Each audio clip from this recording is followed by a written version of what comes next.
Nous parlons beaucoup de changer le monde. J'ai moi-même voulu le changer, ce monde. Comme si le sort de tous reposait sur mes épaules. Puis, j'ai compris que le changement était déjà en cours et que tout est en constante évolution.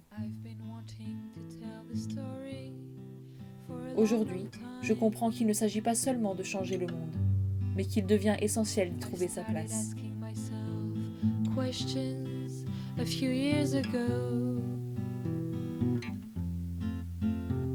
I've seen people act outrageously, unconsciously and foolishly.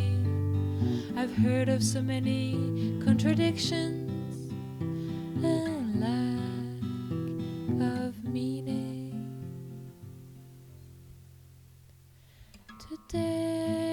Ce que je vais vous raconter est le fruit du chemin que j'ai entamé en 2015, à la fin de mes études. J'ai commencé à me poser des questions sur mon rapport au monde, mon rapport aux autres, et aussi sur mon rapport à moi-même. Je me suis émerveillée de ce que la vie m'a offert et m'offre chaque jour.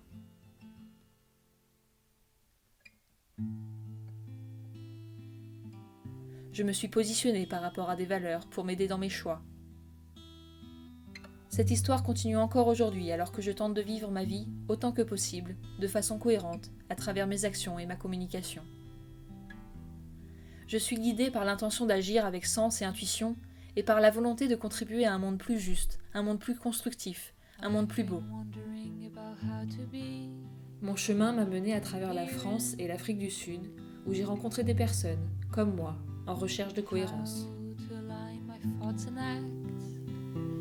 My core values. I felt that by following clear guidelines, my life could be simpler. But how can I put my values in action?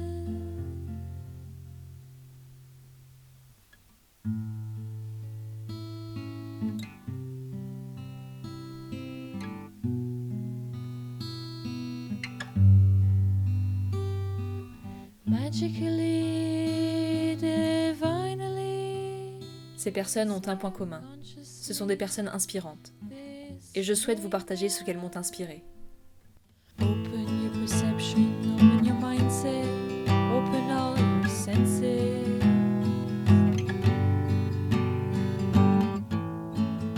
En observant le monde autour de nous, en lisant les actualités, nous pouvons facilement être choqués ou dans l'incompréhension. Comment un monde aussi beau, aussi riche à tout point de vue, peut accueillir tant d'imperfections, tant de situations révoltantes et d'incohérences? C'est en réalisant cela que nous commençons à douter. Douter du système, douter des autres et douter de soi. J'ai acheté récemment un livre de philosophie pour les enfants et je me régale. Parce qu'ils ont vraiment l'âge où ils sont très très ouverts à tout ça, à se poser ce genre de questions et commencer si on a raison ou pas. Des questions très philosophiques. Oui, mais simple en fait. Simple à poser, mais pas forcément simple à répondre. Est-ce que tu peux croire tout ce que tu vois? Parce que, ils se les posent ces questions-là, mais ils n'ont pas de réponse a priori en fait. Donc ils pensent que toi tu es l'adulte, tu as les réponses. Moi je suis là, en fait tu vois, ces questions-là, ça fait des siècles qu'on se les pose. Qu'est-ce que la vérité? Que ce soit dans notre rapport à la nature, dans le fonctionnement de la société, ou encore dans notre rapport aux autres et à soi, les incohérences et injustices sont tellement nombreuses que nous ne pouvons pas toutes les citer ici. Chacun et chacune en est témoin dans son contexte, son pays, sa communauté, tout comme les personnes que j'ai rencontrées. L'essentiel est d'être capable de s'interroger sur le monde qui nous entoure et ainsi être prêt et prête à transformer sa réalité. Au niveau de son rêve finalement de vie, est-ce que la société m'autorise à faire mon rêve? Ces questions d'inégalité m'ont toujours interpellée depuis toute petite. J'ai toujours considéré que, ne serait-ce que par rapport à là où l'on est, on n'avait pas les mêmes chances. Et pourtant, la société était très sévère vis-à-vis de ceux qui s'inséraient moins bien dans cette société. So we have huge challenge. You need to ask the question, why is it 1 million children enter the school system, but less than half exit after 12 years? Something is going wrong somewhere. L'éducation non violente, c'est comment est-ce qu'on sort de ce schéma de domination des adultes sur les enfants, mais des sachants aussi sur les non-sachants, parce que ça s'étend au-delà de l'enfance. C'est un questionnement et il y a différentes façons de répondre à ça, différents courants. And there's a type of development that's very detrimental. Fast tracking, high-rising, concrete and steel, digging the earth with no respect, make the most money you can get. And you see it everywhere at the moment. The whole city is shaking with cranes and construction. Who won't want to live there? Et les messages de notre collectif, c'était forcément de réfléchir sur son environnement et de se dire, là, il y a des choses qui vont pas, autant dans notre rapport avec la nature que les hommes entre eux. Et on voyait quand même un matérialisme très dominant et une accélération de la destruction. So in a way, my observation is that we have too little regard, and certainly in our economic system, no respect for that death and dying that needs to happen, that we experience contraction only as negative and only as something to be ignored, fought, so when we feel tired, we don't go with it and rest, have a coffee and push, right? And that's part of what's leading to a lot of destruction, inner and outer. We've created, particularly our capitalist neoliberal society has created a society that focuses very much on the me, the I. What can I get out of it? Where people often talk about the sense of community, particularly in higher income countries, has decreased. It's less about us but more about me.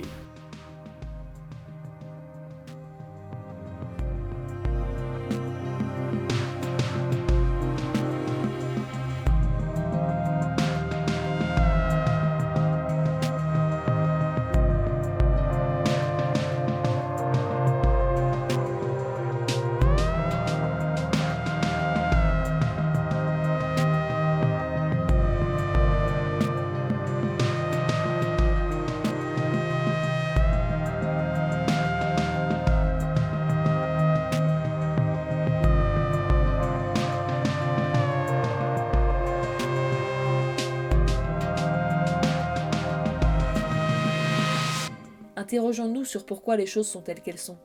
Remettons en question les acquis. Mais finalement, au cœur de ces incohérences, qu'y a-t-il ? N'est-ce pas des individus qui font des choix et agissent ? And so there's this famous saying that says that the fish rots from the head. And I wouldn't want to be that person that causes this whole school to rot. Okay. And so 7-8 years ago, before Partners for Possibility, I was a principal then. Didn't quite know my purpose, my philosophy of where this country was at and what needs to be done. Didn't quite know how to build a team.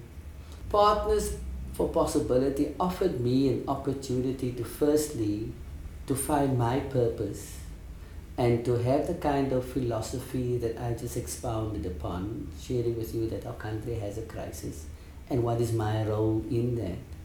And how do I find people who can assist me in realizing that we all need to work together to face this challenge head on. Je pense qu'il y a vraiment beaucoup de gens qui cherchent du sens à leur vie tout simplement parce que en fait, la vie dans laquelle ils sont leur convient plus. Les semaines s'enchaînent, les contraintes sont fortes pour les personnes qui sont vraiment dans des activités régulières, avec aussi éventuellement en famille. Donc il y a beaucoup de gens qui à un moment se disent donc la première question c'est tout ça pourquoi ? Et la deuxième question c'est qu'est-ce que je fais là quoi ? À quoi je sers ?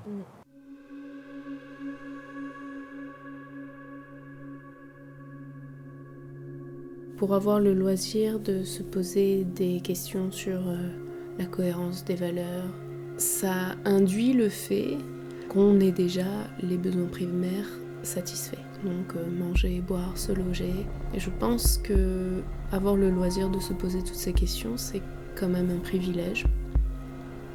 Et c'est pas un privilège qui est accessible à tout le monde, et je pense que ça, il faut pas l'oublier. Il faut avoir conscience du fait qu'on est privilégié, si on l'est. Cela m'amène à me demander, si nous avons le privilège de se poser des questions, n'avons-nous pas également la responsabilité de le faire? And humans obviously have somehow responsibility with this highly diversified brain that we can think ourselves into this complexity, that we get all tied up in a knot about what's real and what's not and who we actually are. Un célèbre monsieur du nom de Gandhi a dit « Sois le changement que tu veux voir dans le monde ». Il n'est pas le seul à l'avoir compris. Certainement toutes les religions du monde, tous les défenseurs de la pensée positive, et puis aussi, je le souhaite, tous ceux et celles souhaitant apporter un changement au monde s'approprient cette pensée. Ce n'est pas pour rien que ce doit être la citation la plus reprise au monde. Le changement qu'on espère tant passe d'abord par une transformation de soi. Mais comment se changer soi ? C'est à cette question que je vais tenter de répondre. C'est en débutant mon itinéraire de connaissance de soi que la notion de changement s'est présentée à moi.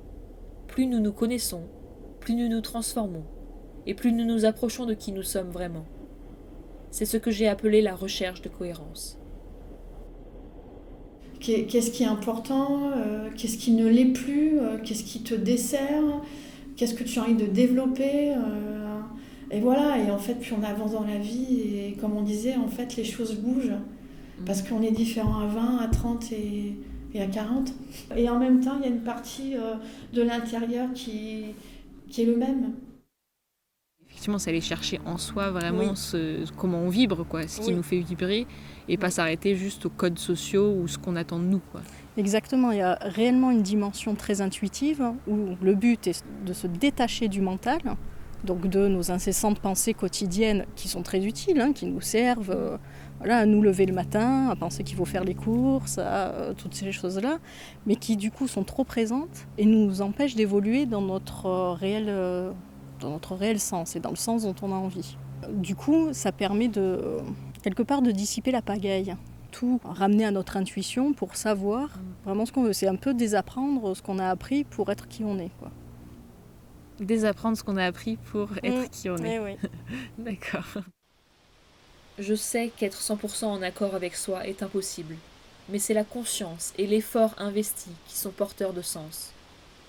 Cette recherche n'est pas simple et peut même faire peur, mais je suis convaincue qu'elle est nécessaire.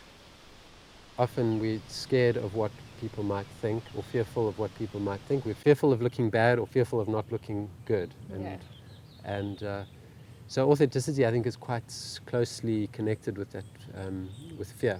Yeah. Well, I think there are two steps. Yeah, not being afraid of what other people will think, and also being able to listen to yourself in order to be true to yourself. Absolutely. Yeah, and the listening part is is a long process. Yes. Si tu avais un conseil à donner aux gens justement pour être sur cette voie du bien-être, qu'est-ce que ce serait quoi ? Pour être sur la voie du bien-être, écouter sa petite voix intérieure. Open your perception, open your mindset, open all your senses. And you have the impression that new ones appear. Open your eyes, ears, nose, tongue, and you'll hear what you're meant to do. Hearing is not enough. Listening can be tough. Je nous invite à un voyage au cœur de nous-mêmes. Ce voyage va nous amener à nous émerveiller, à nous positionner et à nous projeter dans l'action. Prenons quelques secondes pour nous imaginer une vie où l'essentiel serait de faire des choses qui nous apportent sérénité, épanouissement et confiance en l'avenir. Ressentez-vous la sensation que cela procure ?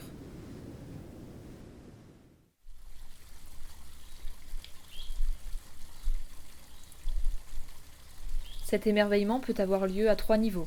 S'émerveiller de la nature dont nous faisons partie, de ce qui nous lie les uns aux autres, et de ce qui fait qui nous sommes en tant qu'individus. Mais alors, comment faire pour s'émerveiller ?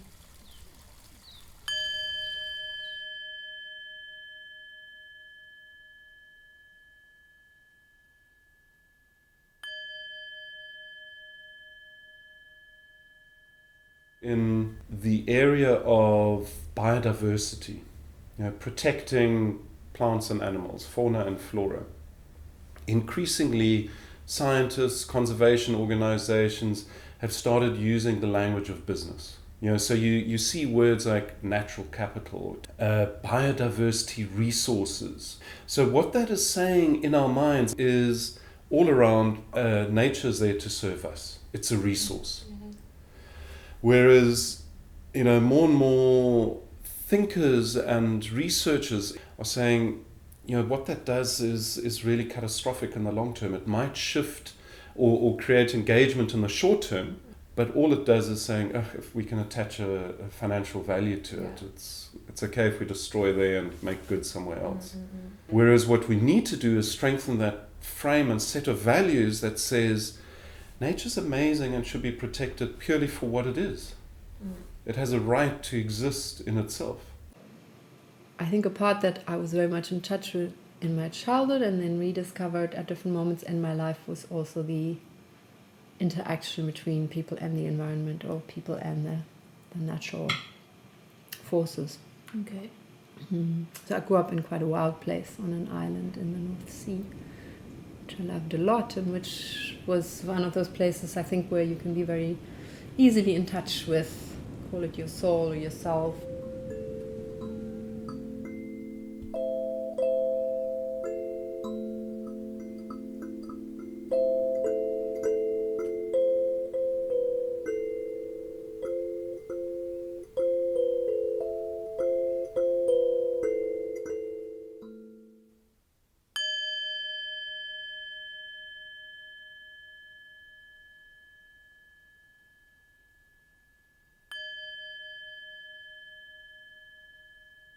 La valeur d'humanité, pour moi finalement, c'est vraiment le plus grand mot, je pense. Bon, c'est un très grand mot. Mais on vit dans un monde souvent déshumanisé. Et donc se rappeler en permanence que rien ne se passe en dehors de l'humain.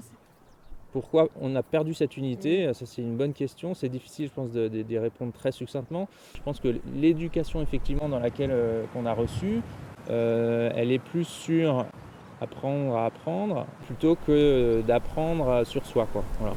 Après, il y a d'autres facteurs. Je pense aussi que le système s'est construit comme ça parce que naturellement, si on n'est pas, je dirais, discipliné avec soi-même et que si on n'a pas une forte conscience et une forme de bienveillance, notre nature, c'est de vouloir prendre le dessus simplement pour se sécuriser par rapport à son avenir.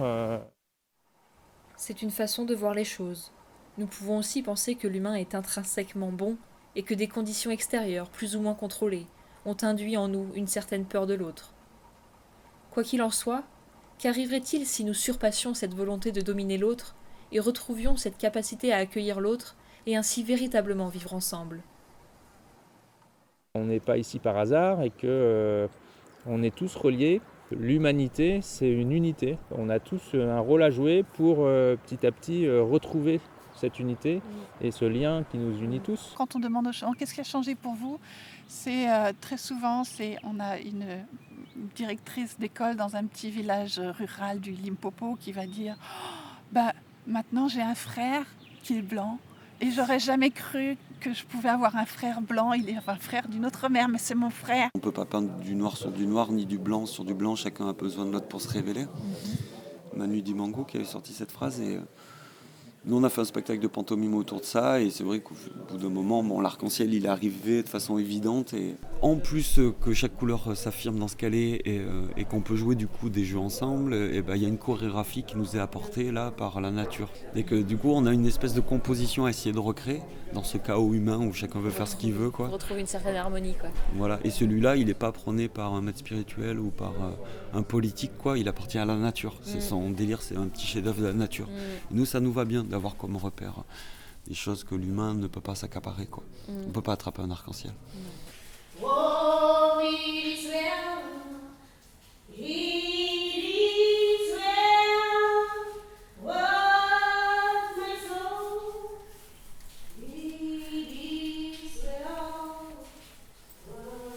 Après s'être émerveillés de ce qui nous lie au monde naturel et à tous les autres êtres humains, prenons un temps pour dire merci. Merci à la vie. I just think the more grateful you are for what you have, the happier you are. And I'm sure there are studies that are linked to gratitude. So instead of feeling like I wish I had more and did more, if you can wake up and think, okay, I'm really grateful for what I do have. It may not be enough, but what I have is enough. Reste à explorer notre individualité. Qu'est-ce qui fait que je suis moi? D'où est-ce que je viens?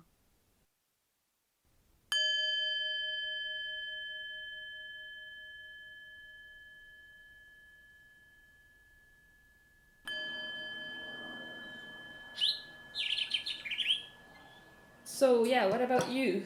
Who are you? Hopefully human and not a robot. I love these things where you have to sign, I'm not a robot. I think there's something quite like endearing about that, but also something quite serious. If it almost makes me feel like, is there a possibility that I could be a robot? You know, like... And then if I take that into the realm of metaphor, of course there's the possibility to be a robot. And I think we've all been exposed to being in robot mode. So for me, one of the very formative trainings for me was in Goethean nature observation, where you observe the natural world very, very closely. And you constantly observe this process of contract, pause, expand, pause, contract, right? That's sort of the pulse of life. Along the way, while I was doing all of that, I discovered that, you know, what made that possible for me was actually going through some personal development processes myself. I never had a coach, but I went through some personal development programs, and I found that those opened my eyes to a more people-centered approach to work, actually, and that I really enjoyed working with people more than I did with numbers. Essayer un petit peu de faire le tri dans toutes les informations qu'on peut avoir depuis notre naissance jusqu'à un âge donné. On a des milliers d'informations, des milliers d'influences. Et est-ce que ces influences sont bonnes pour nous, pas bonnes pour nous? Est-ce qu'on doit les prendre en considération? Est-ce qu'on peut être différent de tous ceux qu'on nous a appris jusqu'à présent? Voilà, c'est ce qui est à découvrir et qui se fait pas à pas, mais qui est un travail d'évolution de soi qui est magnifique. Il y a tellement de choses à découvrir, tellement de choses à apprendre, et que dès qu'on sort du cycle scolaire, on sort d'un cycle d'apprentissage et on oublie en fait que on peut tous apprendre, il n'y a pas qu'à l'école, il n'y a pas que les enfants qui apprennent, on devrait tous continuellement continuer à apprendre des choses et donc sortir de sa zone de confort, c'est vraiment ça. Ça ne veut pas forcément dire partir à l'autre bout du monde, faire une aventure absolument extraordinaire, c'est juste faire quelque chose qu'on n'a pas l'habitude de faire et de se mettre dans une position d'apprenant et de voir ce que ça a à apporter. C'est effectivement en allant chercher ces limites qu'on voit de quoi on est vraiment fait, où on apprend aussi à appréhender ses émotions, à les maîtriser, à les utiliser. Et ça, effectivement, si on reste dans sa routine quotidienne, qu'on ne se confronte pas à quelques risques, aussi mesurés soient-ils, on ne bouge pas. Ce qui nous gouverne aujourd'hui, c'est les émotions cachées, c'est l'inconscient et c'est ce besoin de sécurité. With the meditation, if you get constant enough and calm enough, then you can say, oh, I'm angry now, there's anger. Okay, there's anger, I accept it. That's fine, I'm just going to sit with it until it goes. Or like, oh, there's extreme loneliness now, there's loneliness, that's okay. I see you, I don't reject you, I'm going to feel lonely for a while, welcome, and then it passes. Whereas before, if I couldn't control my emotions, I would try and control other people's behavior to try and get that control and make... I used to really be quite demanding and lash out at people, but just recognize your emotion and then sit with it, and then it goes away. So that calmness is so important.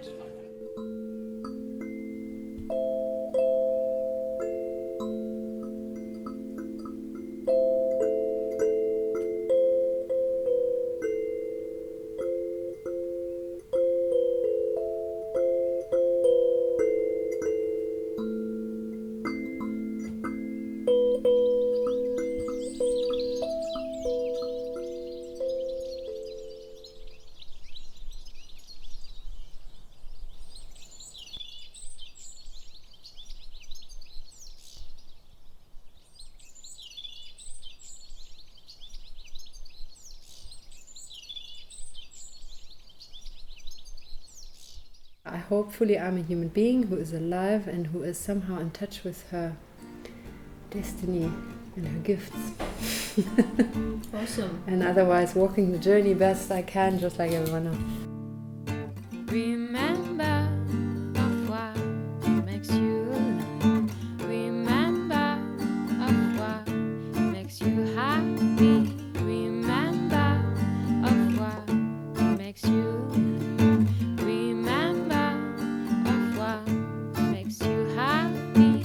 Bring your memories to my parties. Bring your experience to my dear ends. Bring your memories to my parties. Bring your experience to my dear ends.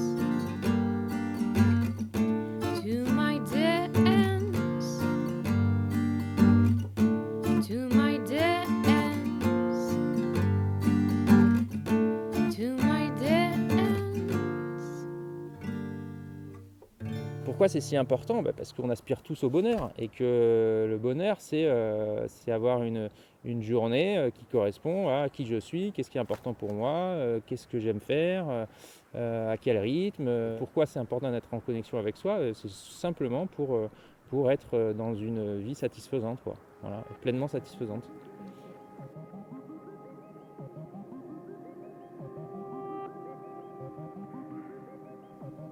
Faudrait-il donc éviter de comparer ce qui n'est pas comparable et se connaître soi pour connaître sa propre échelle du bonheur ? If you don't know where you're going and you don't know what you're doing, you are just on a journey or a hiding to nowhere. And so having found Partners for Possibility as a vehicle that can first transform my own life and my own thinking and give me the confidence, first of all, to know what I need to do, and then to give me the confidence and the skills to be able to do what I need to do. That is sort of what happened to me. I found my voice, I found my confidence, I found my vision and purpose, and that is sort of the thing, the energy that drives me, that inspires me to do what I need to do. J'ai découvert l'intérêt de clarifier ces valeurs en tant qu'outil de connaissance de soi. Savoir ce que nous voulons, pourquoi nous le voulons, et combien nous sommes prêts et prêtes à s'investir pour l'obtenir, c'est ça, connaître ses valeurs. Et il paraît que vivre en sachant ça rend heureux. En fait non, c'est pas qu'il paraît, je peux vous le confirmer. Si nous savons ce que nous voulons et pourquoi nous le voulons, il est alors inévitable de mettre en accord ses actes avec ses valeurs. Et alors, la vie prend tout son sens. Your values are your sort of day-by-day guiding principles that you think or more often actually feel are important. Alors, quelles sont mes valeurs ? Gratitude and humility. I put family before everything. Empathy, integrity, and unity. Justice, what is fair? Empathie, compréhension, compassion, écoute et bienveillance. La valeur de curiosité aussi. Qui était le jeu, la non-violence et la reliance. La bienveillance. L'adaptabilité du coup. Pas se trahir mais savoir s'adapter.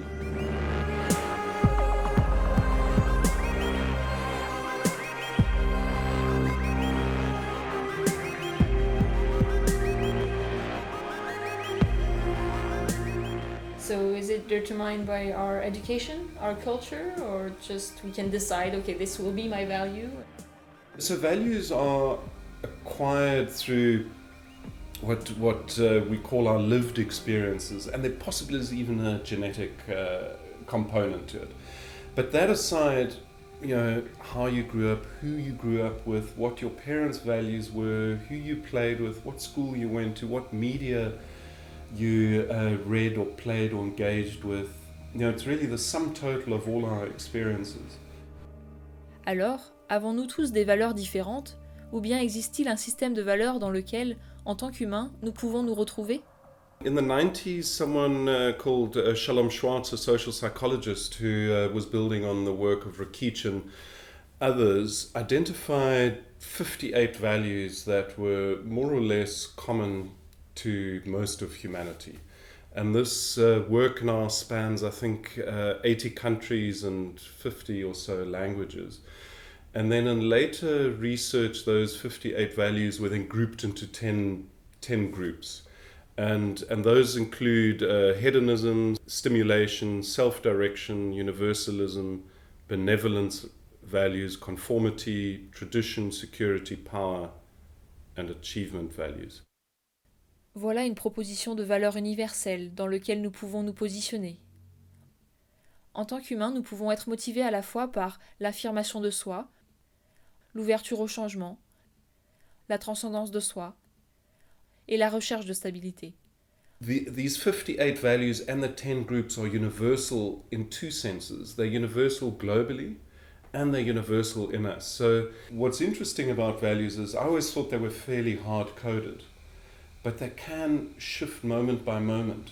Yeah. And, you know, anyone who's practiced mindfulness, the Buddhist meditation technique, or just learn to observe their mind and their thoughts, will realize that how they feel about certain things can vary from moment to moment, depending on who they're with, what they're reading, what they're watching, what they're doing. Une fois que nos valeurs sont clarifiées, il s'agit de s'interroger sur comment vivre en accord avec.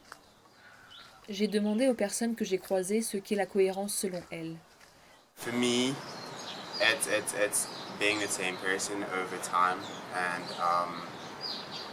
valuing your values as a person and then living consistently to those values over time. And we take ourselves, you know, we're the same person, whether we're at home with our wife or our spouse or our family, or whether we go to work or whether we interact with friends, it's the same person. So, you know, I think there was once a myth that people believed you could just separate yourself, you could separate your personal and work life and stuff. And putting masks on. Exactly, yeah, but that only lasts so long before Yeah. the masks start cracking. Cohérence, c'est un mot un petit peu difficile pour moi parce que je crois que je suis quelqu'un qui s'éparpille beaucoup. Je me suis éparpillée dans mon parcours professionnel, j'ai fait plein de choses différentes. Et en même temps, je pense que le mot cohérence a du sens parce que l'éparpillement, c'est une façon de se chercher. Et je pense que je me suis trouvée. Pour moi, c'est en quelque sorte le projet d'une vie ou le projet de la vie, puisque effectivement, au fur et à mesure que l'on grandit, que l'on vieillit, on se rend compte de choses qui ne sont pas forcément très cohérentes autour de soi, dans le monde, mais aussi dans son propre rapport au monde, dans ses propres actions. La cohérence, elle est au départ, elle est très profonde. Il faut la chercher et puis il faut la faire remonter à la surface. Et je pense que je commence à la percevoir un petit peu mieux. Ouais. I think it means feeling like you understand yourself and what you love. And so everything fits like a puzzle piece. Everything makes sense and there's coherence in your life because you know what you love and you do what you love and you get a lot of meaning from what you do. Aussi bien dans comment vit-on donc son empreinte écologique au quotidien, en termes de transport, en termes de nourriture, en termes de logement, en termes de voyage. Ça peut être dans mon rapport aux autres, donc des relations aussi constructives que possible. Et puis ça peut être aussi dans des engagements plutôt sur la marche du monde ou sur la défense des droits pour essayer d'apporter une petite pierre à ce qui ne va pas ou ce qui me semble ne pas fonctionner correctement. Je crois que, en tout cas pour moi, être cohérent, il y a deux choses. C'est savoir s'écouter, voilà, savoir s'entendre, s'écouter, et savoir écouter les autres. Et donc du coup, être en interaction avec ce que je ressens, ou alors ce que mon intérieur me dit, et avec ce que l'extérieur me renvoie. Ou peut-être parfois ce que l'extérieur attend. Mais est-ce que ce que l'extérieur attend, est-ce que c'est cohérent pour moi? Et comment je peux lui répondre en fait à cet extérieur? The first thing I think about when I say the word integrity or when I hear it, it's like a mountain that doesn't have a summit. Okay. So you never arrive being in a state of integrity. You always kind of out of integrity or you're about to go out of integrity. That's a fundamental human thing. I think integrity is a sort of key ingredient for like being a fulfilled human being is of service to others. Without integrity, nothing is possible. It's a constant process of re-evaluation, reflection. Going towards a state of integrity is kind of a life journey. Il semblerait que le monde s'éveille. Il semblerait que mettre des mots sur la direction à prendre aide à arriver à destination. Voyez-vous toutes ces entreprises qui se positionnent par rapport à des missions, rédigent des manifestes, ces gouvernements qui défendent des droits, ces collectifs et ces associations qui crient les injustices pour défendre des valeurs auprès de leur pays, leur communauté, leurs institutions. Nous sommes tous en recherche de sens. Nous nous interrogeons sur comment aligner nos émotions, nos paroles, nos pensées, nos actes avec ce qui fait que nous sommes qui nous sommes. La cohérence, des fois, elle peut être reliée à de la logique, alors que la congruence, c'est pas forcément logique. Pour distinguer les deux termes, moi je dis que la cohérence, de ce que j'en ai compris dans la définition du terme, c'est aligner ses pensées et ses paroles. Et la congruence, c'est aligner ses pensées, ses paroles et ses actes. Et donc en fait, aligner tout ça avec qui on est profondément et ce qu'on veut profondément. Par exemple, si on n'apprécie pas quelqu'un, lui dire, c'est cohérent. On l'apprécie pas, on lui dit ce qu'on pense, c'est complètement en accord avec ce qu'on dit. Maintenant, est-ce que c'est congruent par rapport à notre manière d'être et de penser et d'agir? Peut-être que oui, mais peut-être que non. Être congruent avec qui on est, avec ce qu'on a envie de faire, c'est notre but en fait. C'est ça qui ramène aussi le sens dans notre quotidien et qui ramène, dans un sens large, aussi la santé. Ça, accompagner les gens, accompagner à la non-violence, ça pour moi, c'est cohérent parce que j'ai l'impression que c'est mon chemin, que ça me donne du sens dans ma vie, que ça me remplit, que ça me rend heureuse. On average, people who prioritize intrinsic values, so compassionate values or self-transcendence values, where you're getting beyond yourself, you're not just focusing on me, tend to demonstrate higher levels of well-being, which includes happiness, lower levels of substance abuse and so on. On accepte que de toute façon, à l'intérieur de l'être, c'est une guerre de division. Pouvoir être heureux alors qu'on domine la planète et qu'on peut manger ou vivre comme on vit parce qu'il y en a d'autres qui ne pourront pas être heureux parce qu'ils sont exploités par le système. Bon, bah après, si nous on ne l'accepte pas, en tout cas inconsciemment, c'est présent et ça agit.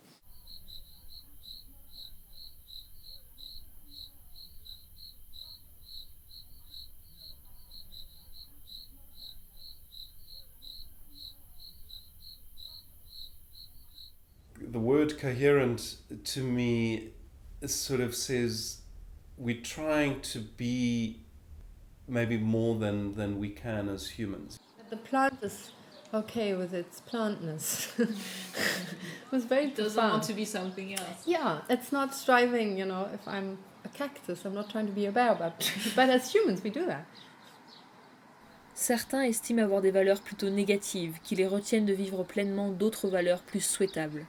D'où vient cette pression? Ne pourrait-on pas simplement s'accepter soi? We can't ever only be in one quadrant or one area of this values map. And as one of the social psychologist researchers, Tim Kasser, says, life is really a dance around this sort of set of values. Coherence to me is a dance. Because you can't ever just be happy. You can't ever just be good. And when you're depressed, it'll pass again. Unless you have a clinical disorder. If you're behaving in a selfish way, I know that passes again. So to me, coherence or the seeking balance is a continuous dance. But to me, it's about getting better at that dance, getting more elegant and effective at that dance, deciding where you want to spend your time dancing.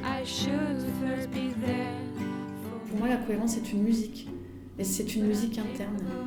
Et là, on peut devenir un peu comme un chef d'orchestre, en fait. Ready to listen to emotions. Guess what? I am only human. myself for being all those things. Because I accepted I choose to be authentic. I accepted I choose to be authentic. Authenticity is really about being who you really are. Yeah. And there are many kind of spiritual texts or spiritual guidance in various religions and in various philosophies that talk about, those topics. So I guess what it means to me personally is, am I sort of being true to myself?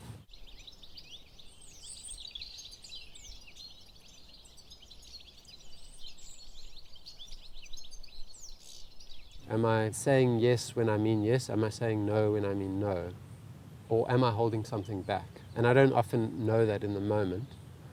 But if I'm having, say, a difficult sort of discussion or relationship at work or with someone, if I'm not saying something, then I'm being inauthentic. The minute I'm able to identify that and then speak truthfully, speak about what I really see, and it's not about making someone else wrong. It always comes back to what do I think. So the minute I'm not being honest, then I need to go away and think, oh no, I need to clean that up. I need to be true to myself. En connaissant nos valeurs, nous pouvons ensuite entrer en relation avec d'autres personnes qui portent les mêmes valeurs que nous. Cela fait non seulement du bien d'être compris et comprise, mais aussi cela permet de donner vie à des projets collectifs porteurs de sens.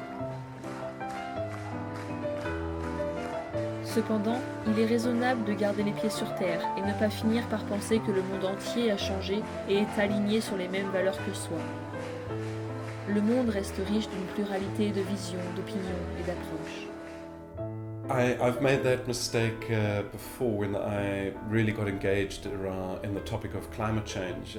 I wrote a book on climate change with input from many specialists, and I kept reading around climate change, and I kept thinking, wow, the world is really starting to respond to climate change. And then I did this campaign of cycling around South Africa doing talks on climate change in different towns and cities. And I realized what a complete bubble I'd been living in. Because don't forget that we all are tribe seekers. We always continuously looking for people that share our points of views, who we have hobbies in common with, and so you have people that seek out their golf playing tribe or their soccer tribe, and those that are worried about inequality or gender inequality or climate change.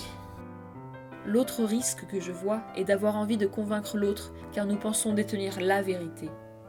Des éternels débats qui finalement ne n'en sont pas.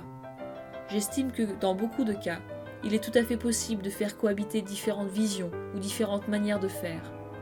Par exemple, l'espèce humaine peut avoir été créée par Dieu et par un enchaînement d'événements biologiques. Ce n'est pas incompatible. Reconnaître l'ambivalence des choses amène une certaine humilité et une tolérance envers l'autre. La cohérence tient aussi dans le fait de respecter que les autres peuvent avoir des valeurs différentes de soi. Ce n'est pas une question de minorité ou de majorité en voulant savoir qui a raison ou tort. C'est une question de diversité. Ce qui est intéressant, c'est juste qu'il y a au moins une prise de conscience qu'on est dans un système dominant, qui est dominé par quelque chose. Rien que d'en prendre conscience, c'est intéressant. Plutôt que juste d'être dans le système en se disant sans se rendre compte qu'on est dans un système. À partir du moment où tu peux te rendre compte que tu es dans un système, tu es ouvert au fait qu'il peut y avoir d'autres visions des choses. On pourra m'accuser de prôner l'individualisme, mais c'est loin d'être mon intention. Mon discours se place entre un dirigisme collectif et un individualisme exacerbé. J'estime qu'il existe un juste milieu alliant liberté de l'individu et respect de la communauté. Je souhaite un monde où l'individu trouve sa place en lien avec les autres, voire au service des autres.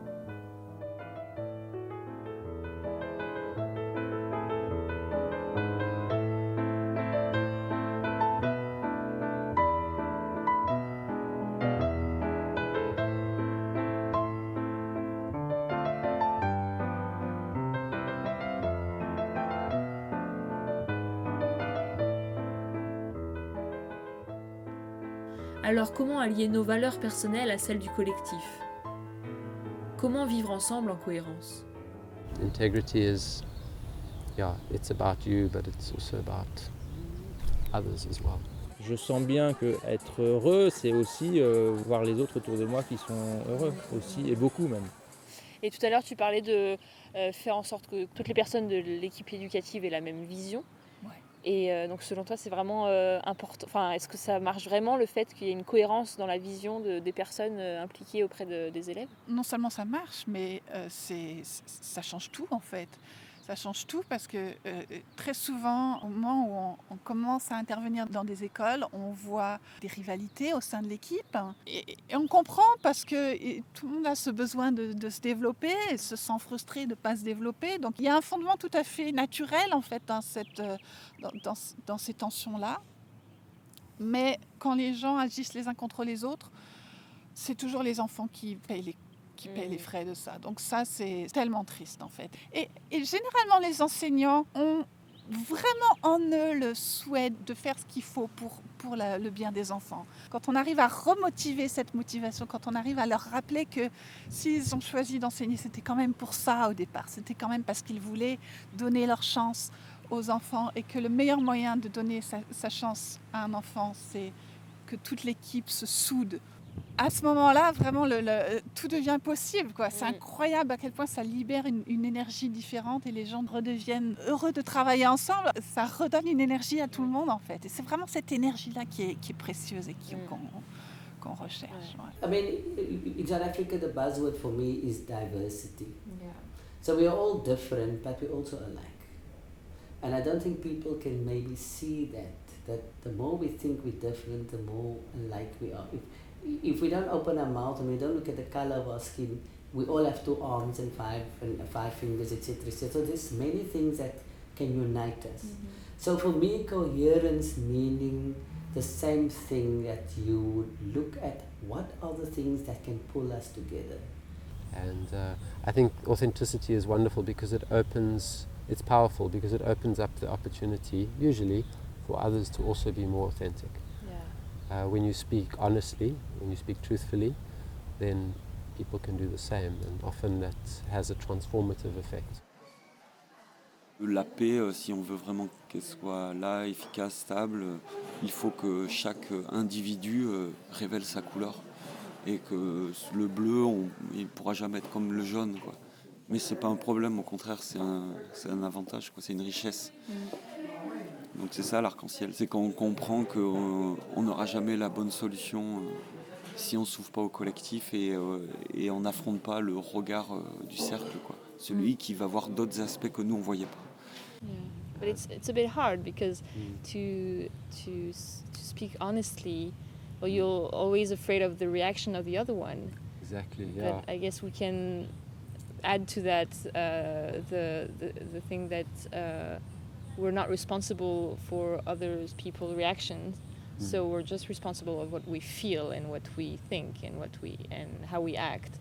It gives another dimension and helps to be authentic if we see things like that, being responsible only for yourself. Sure, and like you say, it is hard. If it was easy, we would all be that way all the time. Si nous sommes responsables de ce que nous ressentons et vivons, alors acceptons aussi la responsabilité de notre propre bonheur. Someone comes often with a lack of fulfillment or feeling stuck in their career, and that was kind of my experience. And I realized what unlocked that was not finding a new career, per se, or finding a new trajectory. It was about seeing myself in the world a bit differently. Si dans notre monde, chacun vraiment prend sa place et accomplit ce qu'il a à accomplir, finalement, les problèmes se résoudront d'eux-mêmes, si je puis dire. Voilà. Ça, c'est un peu une croyance peut-être un peu idéaliste, mais c'est ce qui porte. Ouais. Teste-le sur toi, juste une journée ou un matin, de changer l'axe, le moteur de ton chemin. Ayant toujours voulu contribuer à un monde meilleur, j'ai voulu savoir s'il y avait des valeurs à privilégier pour que le monde s'améliore. From a point of view of motivating people to become more engaged in social and environmental issues, we're really interested in the relationship between 2 sets of meta values. So on the one side we have extrinsic values, which encompass achievement and power values, and on the other side of the spectrum we have intrinsic values, and they encompass self-direction, universalism, and benevolence values. And these two meta groups, so the extrinsic and intrinsic values, exist in a sort of a seesaw relationship. So if you now sit in front of the TV and watch a whole bunch of adverts, you will immediately afterwards, whether you like it or not, generally test a little more positively on extrinsic values, because adverts generally are trying to sell you something and they build on your insecurities. And that then weakens those intrinsic values on the other side. Mm-hmm. And to a large degree, our struggle for a better future is this, in part, the struggle between intrinsic and extrinsic values in our society. Les valeurs dites intrinsèques sont validées par un sentiment intérieur de bien faire, alors que les valeurs extrinsèques nécessitent un regard extérieur pour être validées. Donc si je souhaite participer au changement vers un monde plus juste, plus constructif et harmonieux, il est préférable que je m'oriente vers des valeurs intrinsèques ou compassionnelles, à travers lesquelles je m'intéresse plus à ce qui dépasse ma propre individualité. Je dois donc cultiver la bienveillance, l'universalisme et l'autonomie. Et comme les valeurs peuvent évoluer au cours du temps, cette théorie m'encourage à privilégier des activités qui stimulent ces valeurs-là, et non pas des activités telles que la télévision, la publicité ou la consommation matérielle qui stimulent, elles, des valeurs extrinsèques et donc plus égoïstes. This is not about saying extrinsic values need to be eradicated. They are just inherent in human beings. But it's about shifting that pendulum over a little bit, or pushing that seesaw down a bit more on the intrinsic side. Ce qui est génial est que, comme la recherche de Shalom Schwartz le montre, ces valeurs peuvent être qualifiées d'universelles. Ceci veut dire que plein d'autres personnes peuvent mettre en avant des valeurs compassionnelles, et ce sont autant de personnes pouvant agir pour un monde meilleur. En 2016, une étude de la fondation Common Cause au Royaume-Uni a montré que 74% des répondants donnent une plus grande importance à des valeurs compassionnelles. Si, en extrapolant, 3/4 de la population du Royaume-Uni fait preuve de plus de compassion que d'égoïsme. Alors faisons-nous confiance. Assez d'inspiration. Place à l'action. Ce slogan assez d'inspiration, place à l'action, il date de 2014-2015 et il est un peu en réaction justement à plein de messages qu'on entend à droite, à gauche, qui sont tous très inspirationnels, mais si on n'en fait rien, si on ne passe pas à l'action derrière, finalement ça ne reste que des inspirations, il n'y a pas de transformation. Donc voilà, je me suis dit je vais le faire moi-même déjà, et puis en le faisant j'espère donner envie à d'autres aussi de sortir un petit peu de leur zone de confort et de passer à l'action pour découvrir tout ce que ceci peut leur apporter. Je suis aujourd'hui convaincue que l'expérience est l'une des plus puissantes voies vers la vérité, vers notre vérité à chacun et chacune. Ce qui fait sens pour l'un ne marchera pas forcément pour l'autre. Alors passons à l'action, expérimentons de nouvelles choses, mettons en action nos valeurs. L'inspiration sans l'action n'a ni sens ni impact. J'ai eu envie, à mon modeste niveau, d'essayer d'inverser cette tendance de l'organisation humaine à ce que les plus forts accaparent le maximum de richesses. I can't take on the world's problems. I need to focus on what I can do. Pour mettre en action leurs valeurs, j'ai des amis qui préfèrent vivre dans un appartement plus petit, afin de reverser une partie de leurs revenus à une cause qui leur est chère, telle l'éducation des femmes. Certains donnent jusqu'à 10% de leur salaire à des projets altruistes et efficaces, et certains préfèrent se concentrer sur leur travail dans la recherche, qu'ils savent utile, dans le secteur de l'énergie ou de la santé par exemple. D'autres prennent leur temps pour trouver l'emploi ou l'entreprise qui leur permettra de s'épanouir pleinement et d'avoir l'impact qu'elles ou ils souhaitent. Et puis je ne compte plus toutes ces personnes qui s'attardent à aligner ce qu'elles font avec qui elles sont. J'en ai rencontré dans l'éducation, à l'école et à la maison, dans le coaching en entreprise ou auprès des municipalités, ou encore en développement personnel et professionnel. J'ai posé des questions à des personnes agissant sur la production de déchets à l'échelle individuelle et collective. On m'a aussi parlé de comment refuser le système en place et engendrer le changement individuel et collectif.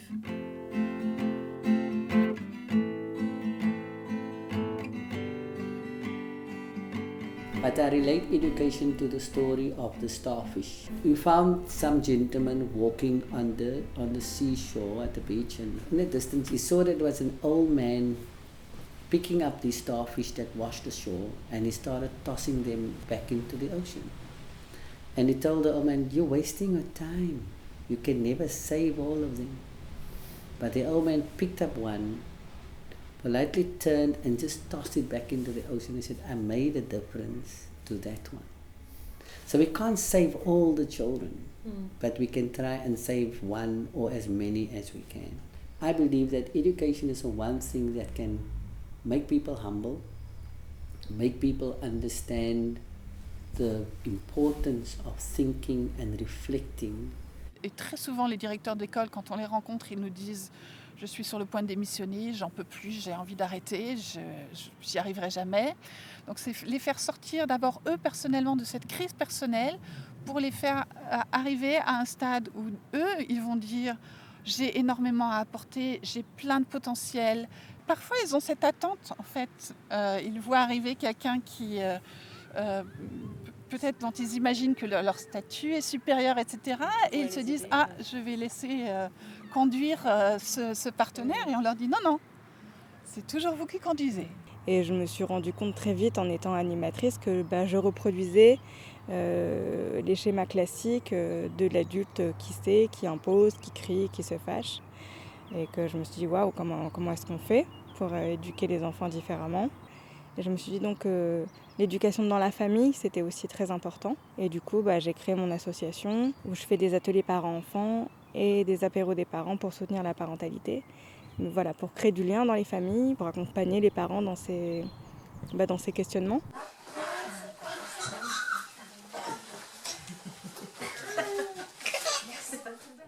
I've been a volunteer here for a year or two, and I just love dogs, and I have my own dogs from this shelter. So it just seemed like the perfect place to put my two passions together. I love reading, I love kids, and I love dogs. So I just put them all together, and dog are happy to host, so that's amazing. I tried to take the kids out and tell them about there's always someone who needs more and has more. And for me, reading aloud to someone is such a special occasion. You know, they say the other way you can spell love is time. The other four-letter word to spell love is time. And I think if you give somebody, especially children, time, it's how they feel worthy and they feel loved and they feel good. So. L'éducation, qu'elle soit dans une salle de classe, à la maison ou en dehors des murs, est l'outil par excellence pour donner le pouvoir aux personnes sur le cours de leur vie. Une fois que l'incohérence est devant nos yeux, il est difficile de faire comme si de rien n'était. C'est notamment pour ça que les métiers de l'accompagnement se développent de plus en plus. Car plus il y aura des choses à changer, plus il y aura des leviers pour permettre ces évolutions. Le changement est à la fois individuel et collectif, et l'accompagnement existe à tous les niveaux.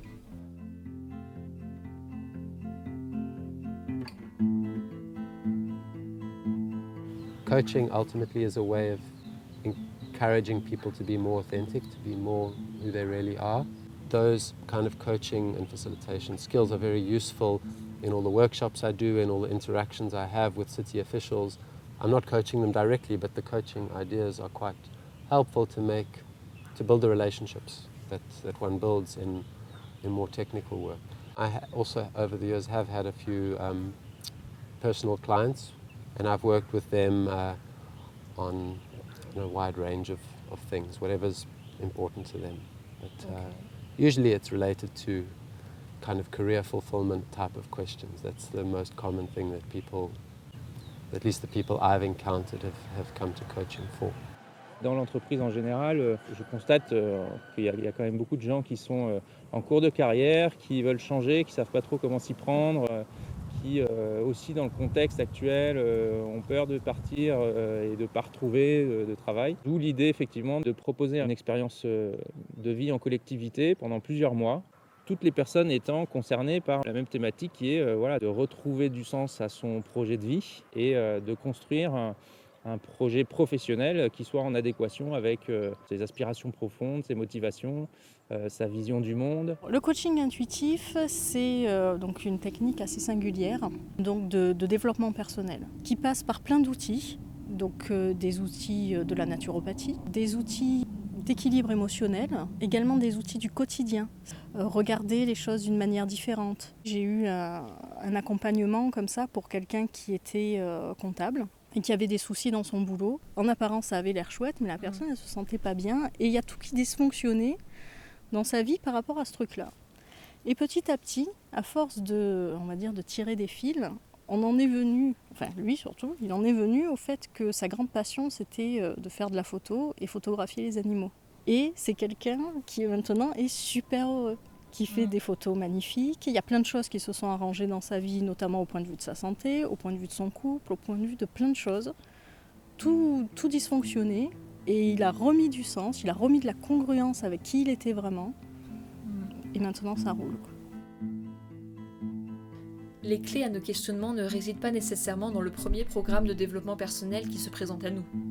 En acceptant d'entamer un chemin de réflexion sur soi, la porte s'ouvre sur une foule d'outils et de personnes prêtes à accompagner le changement en nous. Je soutiens que c'est en expérimentant soi-même que nous pouvons nous faire une vraie idée. Chacun et chacune est différent. Une approche peut convenir à une personne mais pas à une autre. Se faire accompagner est une forme de passage à l'action et une voie de transformation de soi. Nous pouvons alors apercevoir le monde dans lequel nous rêvons de vivre. Et c'est là que tout devient possible. In probably the last 5 years, the majority of the work that I've been doing has been supporting local governments to basically plan better towards a low carbon future, a more sustainable future. While it sounds like it's fighting climate change, that's part of it, but it's much more about creating, in the case of African cities, a more inclusive, energy secure, water secure, climate resilient future.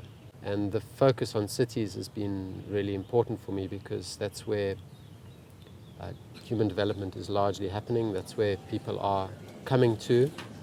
That's where the biggest opportunities lie in order to develop in a more sustainable way. Pour ça, là, on monte une ressourcerie avec un centre actif d'artisans du réemploi. On avance vers le rachat d'une terre de convergence pour aider des gardiens de la terre à aussi acheter leur petit bout de terrain et à mettre en transition le territoire, quoi. 70% des ressourceries sont des ateliers chantiers d'insertion, donc avec des canons et des codes très précis, des normes. Tous les salariés sont aidés, ils n'ont pas le droit de dépasser un chiffre d'affaires de temps, etc. Nous, on a un modèle économique, on dit structure emploi pérenne, donc on fait ce qu'on veut sur la gouvernance. On n'est pas dépendant, on est dépendant des emplois aidés, hélas, mais pas dépendant de cette norme qui nous empêche de faire plus de 30% de nos salaires. Donc le but du jeu, c'est quand on a un emploi aidé, on fait tout pour le pérenniser en ressources propres, donc en vendant, en revalorisant et en vendant, et on recrée un nouveau poste à chaque fois. Et puis, on est aussi sur... on ne peut pas dissocier la question des déchets du reste. Donc, Dieu merci, déchets et énergie, c'est la même structure d'un point de vue d'institution, donc c'est l'ADEME. Mais on l'associe aussi à tout le volant social, tout l'aspect social. C'est aussi des lieux de ressources. Donc, tu disais, il y a une couturière qui fait sa production de couturière, mais il y a aussi des gens qui peuvent venir coudre, apprendre la couture. On est dans un process d'inclusion sociale très fort.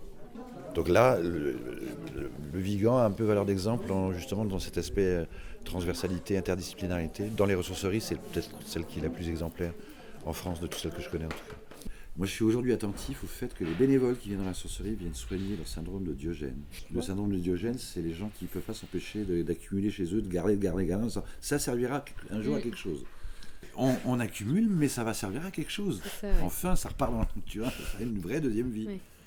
Moi, au quotidien, je pratique la notion du zéro déchet, c'est-à-dire que je refuse que le plastique jetable et les déchets inutiles passent par ma consommation. Je ne peux pas stopper le flux des déchets à l'échelle planétaire. Là où je peux agir, c'est au niveau de ma poubelle personnelle, qui est aujourd'hui, pour 1 an, fait la taille d'une pochette plastique A4. Je pratique le zéro déchet depuis 3 ans et ça m'a permis d'amener ma pierre à l'édifice du changement. En commençant le zéro déchet, j'ai eu l'impression de rentrer en action concrètement, de faire vraiment quelque chose et d'être en mesure d'en voir les résultats. Et je pense que ça c'est intéressant et important de pouvoir voir et mesurer les résultats de son action. Par contre, aujourd'hui, le défi, c'est de se mettre à plusieurs et de se mettre en collectif pour pouvoir avoir plus de poids et de faire évoluer cette question des déchets à l'échelle nationale et à l'échelle mondiale. Et après, on révèle de telles évidences humaines que bon, le reste suit, quoi. Et c'est ce qu'on voit avec la société, elle suit, quoi. Si on arrive à proposer cette transition, les exemples concrets. Oui, ATTAC, c'est l'association pour la taxation des transactions financières et l'aide aux citoyens.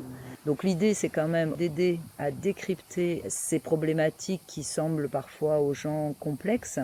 Et ensuite, de plus en plus, promouvoir les alternatives. Et si proposer ne suffit plus? Dans l'article 2 des droits de l'homme, il y avait cette question des droits fondamentaux naturels avec la liberté, la propriété, et il y avait également la résistance à l'oppression. Et plusieurs fois, dans les années 80, les tribunaux ont jugé que la liberté ou le droit de propriété pouvaient être considérés comme des éléments faisant partie du droit fondamental, c'est-à-dire des droits constitutionnels. Ce qui voudrait dire qu'on peut aussi considérer que la résistance à l'oppression est aussi constitutionnelle. La désobéissance civile, c'est enfreindre une loi volontairement, à visage découvert, donc accepter les conséquences juridiques de cette infraction à la loi, de manière collective en revendiquant donc un changement de loi ou un principe d'intérêt général parce que il y a un dysfonctionnement profond dans une société. Il s'agit bien sûr d'agir dans des lieux où on ne nous attend pas, mais sans aucune agression pour les personnes ou pour l'environnement.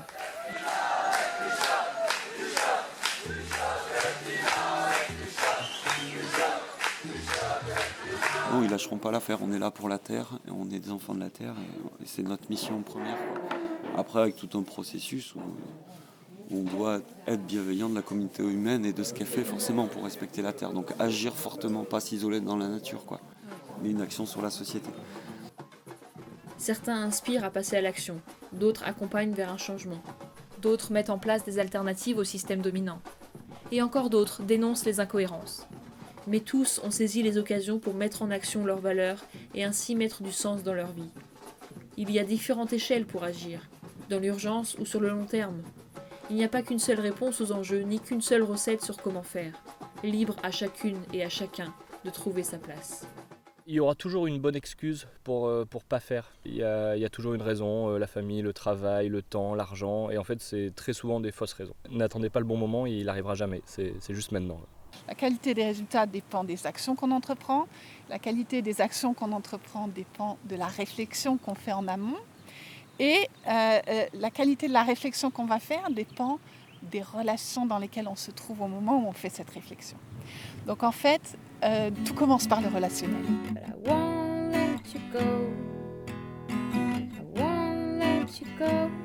Et au cœur de ce relationnel réside la communication. Au fil de mon chemin, j'ai compris que la communication est systématiquement ce qui favorise ou défavorise le fait de faire avec les autres. Nous pouvons nous comprendre rien qu'en se regardant, ou bien créer des malentendus car nous n'avons pas pris le temps de bien communiquer, ou pas utiliser le même vocabulaire. Comment transposer notre vision du monde en mots? Comment transmettre un message à d'autres? Ce partage ou cette transmission, par souci d'efficacité et de bien-être, nécessite une communication saine. If we are coherent, we also articulate and communicate our message. I would like to believe that me being a principal, you verbalize your communication, but your actions also verbalize that. So in my actions and my deeds, in my communications, I need to be coherent so that I can give a clear message to people. Ça commence déjà par ce qu'on se raconte à soi-même. La manière dont on se parle, par exemple dans le quotidien, faire tomber quelque chose et dire oh, je suis une idiote, on se dit pas ça, quoi. Il faut vraiment enlever tout ce vocabulaire qui va nous dénigrer en fait. Et en commençant par là, en commençant par se dire des mots gentils, mais dans notre tête, des choses plutôt agréable. Ça permet ensuite d'employer des mots dans sa communication orale qui vont dans la bienveillance et dans une communication qui va réellement vers l'autre et qui apporte un échange positif dans un sens et dans l'autre. Après s'être écouté soi et s'être parlé avec douceur, comment être à l'écoute et communiquer avec autrui ? Très souvent, quand on demande aux gens au bout d'1 an, qu'est-ce que vous avez appris ? Qu'est-ce qui a le plus changé votre vie dans ce programme ? Ils vont dire j'ai appris à écouter. L'écoute active. Voilà, l'écoute active, on appelle ça chez nous l'écoute délicieuse, delicious attention. Vraiment où la personne qui est écoutée se sent profondément valorisée par l'écoute qu'elle reçoit. Écouter non pas pour répondre, mais écouter pour comprendre l'autre, en s'efforçant de ne pas répondre. Écouter jusqu'à ce que la personne soit arrivée au bout de sa pensée pour l'encourager à penser par elle-même de façon autonome. Et en fait, le résultat de cette écoute, c'est que quand on se retient d'intervenir et d'interrompre et de dire j'ai la réponse, voilà la réponse, c'est que la personne qui est en train de parler, quand elle se sent écoutée, elle va jusqu'au fond de sa pensée, au point où elle va, généralement quand elle arrive en disant j'ai un problème, elle va repartir en disant ah bah c'est bon, j'ai pas de problème, finalement j'ai trouvé moi-même ma solution. Les chances que cette solution soit efficace sont beaucoup plus élevées que si quelqu'un d'autre lui dit moi j'ai la solution, voilà la solution à ton problème. C'est important parce que notre manière de parler, notre manière de s'exprimer est créatrice. On crée des choses avec nos mots, on crée des choses avec notre voix, notre parole et même la parole qu'il y a dans notre tête. Et ces choses-là, il faut qu'elles soient à l'image de ce qu'on a envie de voir dans notre vie. Ce que j'ai appris à travers Partners for Possibility qui a changé ma vie vraiment, c'est déjà d'exprimer mon inconfort.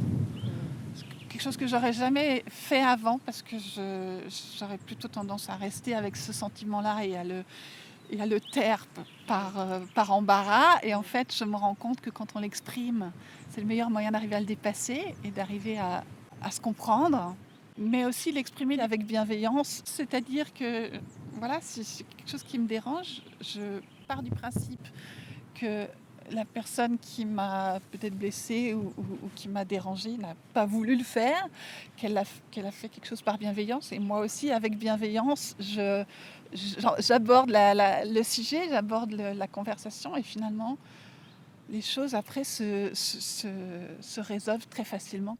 Donc, une écoute et une approche active, positive et bienveillante permettent de mieux communiquer.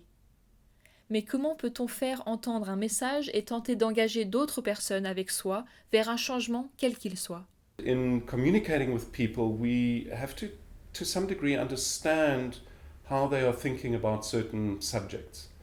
So when I worked in corporate sustainability, I would go to big corporates and say, you know, what are you doing on corporate sustainability? And for a lot of people, the shutters would come down and they go, we hate this stuff, it takes us away from earning money, it's a tick box exercise. So then I quickly learned, you know, not to lead with that, but rather speak about innovative business practices. You know, so you've got to understand what people's worldviews are and how they think around certain topics. When you interact with local governments, how do they receive the concept of sustainability?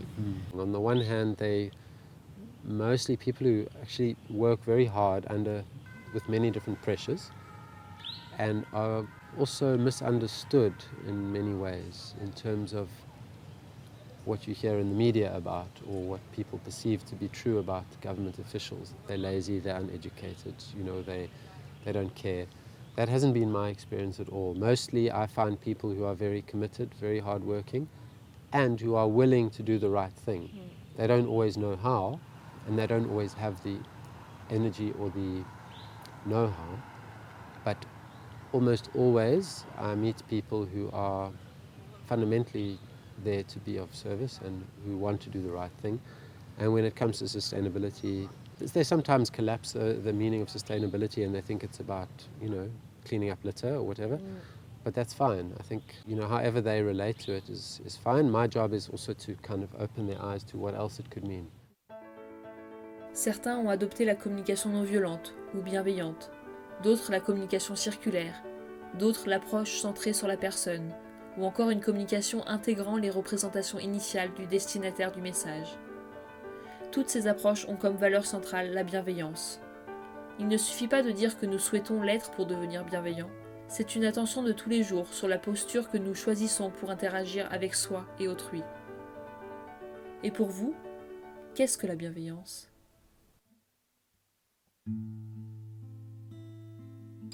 Un jour, un ami m'a dit qu'il avait été en colère quand le philosophe en qui il croyait avait dit que la solution est en chacun et chacune de nous.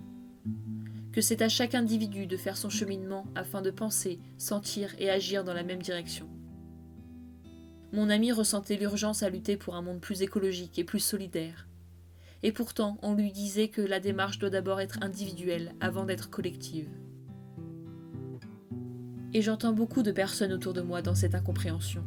Ça serait égoïste de prendre soin de soi. Ça serait cultiver l'individualisme de s'intéresser à son cheminement intérieur. Pourquoi vouloir aller chercher des réponses à des questions qu'on ne se pose même pas encore ? Aujourd'hui, mon ami comprend qu'en effet, ce monde ne peut être constructif que si chacune et chacun de nous décide de faire de sa vérité une réalité constructive. Aujourd'hui, je suis personnellement convaincue que c'est en se connaissant soi que nous pouvons non seulement décider de notre destinée, mais aussi contribuer au bien-être global. Le monde ne peut être heureux avec des individus personnellement inconscients et malheureux. Le monde sera heureux quand chacun et chacune aura commencé son propre chemin intérieur pour mieux rayonner vers l'extérieur. Le monde pourra tenter d'être cohérent seulement si chacun et chacune est en quête de cette cohérence. Car nous ne pouvons pas arroser une plante et faire des reproches à quelqu'un d'autre si elle ne pousse pas. Le chemin de la cohérence n'est pas unique pour tous. Ce que mes rencontres m'ont fait comprendre, l'émerveillement, être dans la gratitude, méditer, écouter les signes, sortir de sa zone de confort, faire place à l'intuition, clarifier ses valeurs, être accompagné, faire des choses en lien avec mes valeurs, ne sont que ce que mon être intérieur a retenu du chemin. Libre à vous de trouver le vôtre.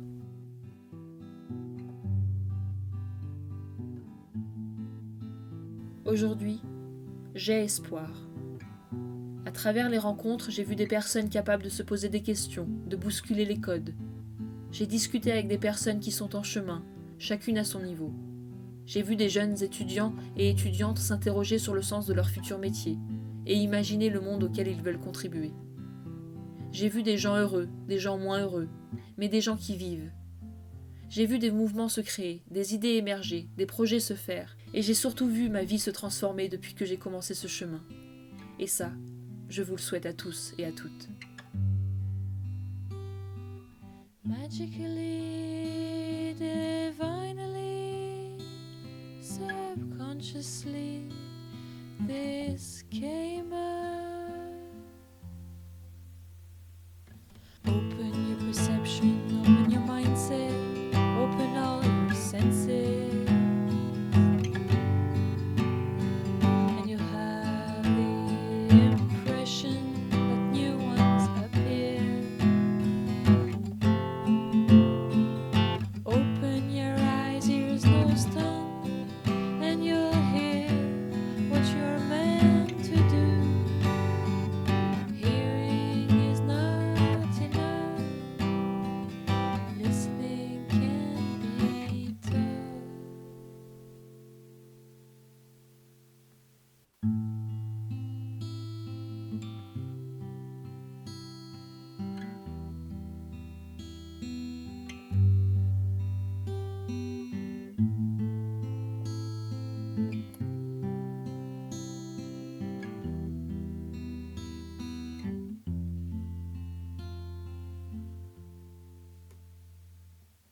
I now know how to be coherent in my life. I simply need to listen.